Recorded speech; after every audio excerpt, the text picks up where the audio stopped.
It was a chilly autumn evening in the quiet town of Millersville, the kind of place where nothing much happened, until today.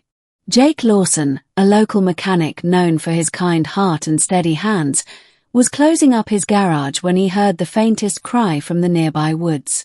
At first, he thought it was just an animal, but the sound grew desperate, almost human. Curiosity won over caution. He grabbed his flashlight and headed toward the source. Pushing through the thick brush, he stumbled upon a small clearing, and there, lying in the damp leaves, was a child, no more than 4 or 5 years old. The boy was trembling, eyes wide with fear, his clothes torn and dirty. Jake's instincts kicked in immediately. He scooped the child into his arms, whispering soothing words. "Hey, little guy, I've got you. You're safe now." But just as he turned to leave, a shimmering glow filled the clearing. Jake blinked, and suddenly a woman appeared before him, not quite human. Her skin shimmered with an iridescent blue hue, her eyes large and golden, and delicate patterns glowed faintly across her cheeks. Jake froze, gripping the child tighter. Who are you?" he asked cautiously. The woman's voice was melodic but urgent. "My son. Thank you for saving him. I am Lyra. I come from a distant place, far beyond your stars." Jake's mind raced. An alien. Here. This had to be some kind of hallucination, or a prank. But the fear and love in Lyra's eyes were unmistakable. "My son wandered too far," she explained. "I was searching for him, but your world's forests are unfamiliar." Jake glanced at the child in his arms, who now seemed calm, almost comforted by Lyra's presence. "What do you want from me?" Jake asked, still wary. Lyra hesitated, then stepped closer. In our culture, when a stranger saves a child's life, a sacred bond is formed. It is unbreakable, lasting a lifetime. Jake's heart pounded. A bond? What kind of bond? Lyra reached out, placing a slender hand on his chest.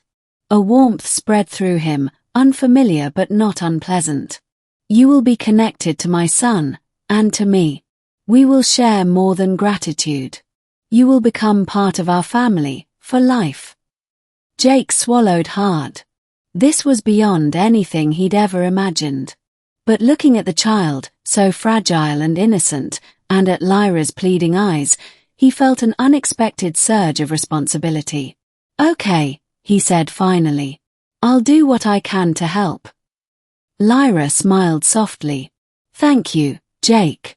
This bond will protect us all." In the days that followed, Jake's life transformed. The child, whom Lyra called Eli, was unlike any child Jake had ever met. Eli learned quickly, his bright golden eyes flickering with curiosity and wonder. Lyra stayed nearby, careful to keep her alien nature a secret from the townsfolk. Only Jake knew her true identity. The bond between them grew stronger. Jake could sense Eli's emotions, even when the boy was silent. When Eli was happy, Jake felt a lightness in his chest. When Eli was scared or in pain, Jake's heart ached. One evening, as Jake and Lyra sat by the fire outside Jake's garage, Lyra explained more about her world. "Our planet, Xandria, is a place of peace and deep connection. Our kind shares bonds to strengthen family and community. It is a gift and a responsibility." Jake nodded. "I'm starting to understand. But what happens if the bond is broken?" Lyra's eyes darkened. "It cannot be broken by choice. But if the bond is forced or harmed, it can bring great pain to all involved." Jake shivered. "That sounds intense." "It is," Lyra said softly. "But it is the way we survive." Over the weeks, Jake learned to live with the bond. It gave him new strength but also new vulnerabilities.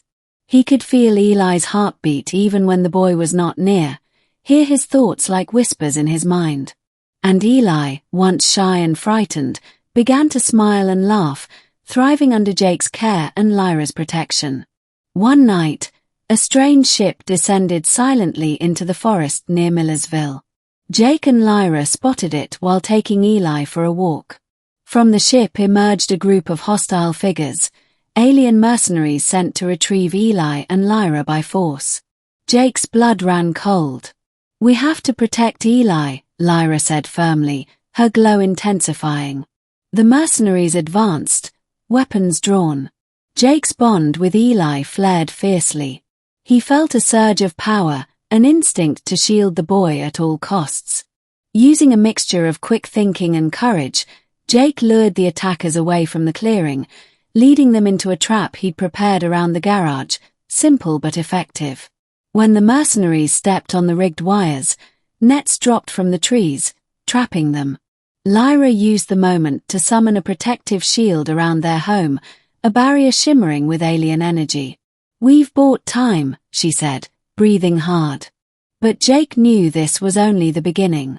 The bond tied him not just to Eli, but to a dangerous fate. The next day, Jake confronted Lyra. "We can't keep running forever. They'll come back stronger. We need a plan." Lyra nodded.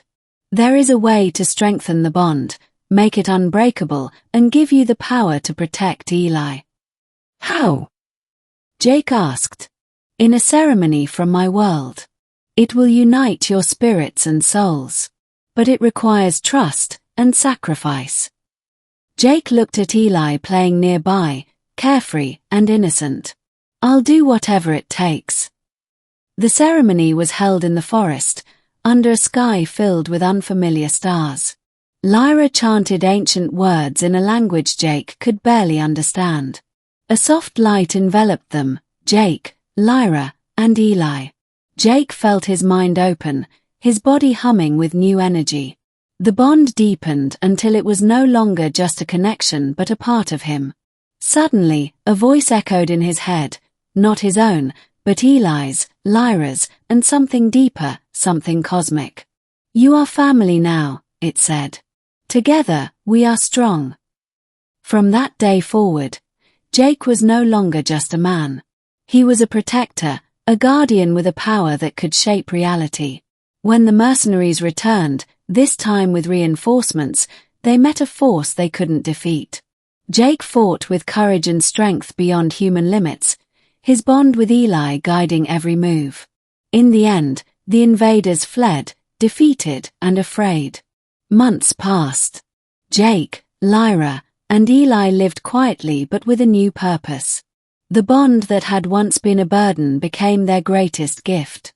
Jake often looked at Eli and thought about how a single act of kindness, saving a child in the woods, had changed everything. And Lyra, once a stranger from the stars, was now his family.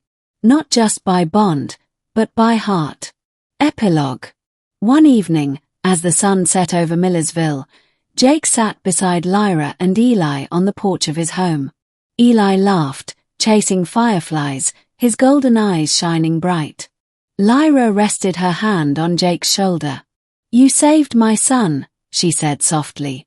"And in doing so, you saved us all." Jake smiled, feeling the warmth of the bond within him. "For life," he said. "For life," she echoed.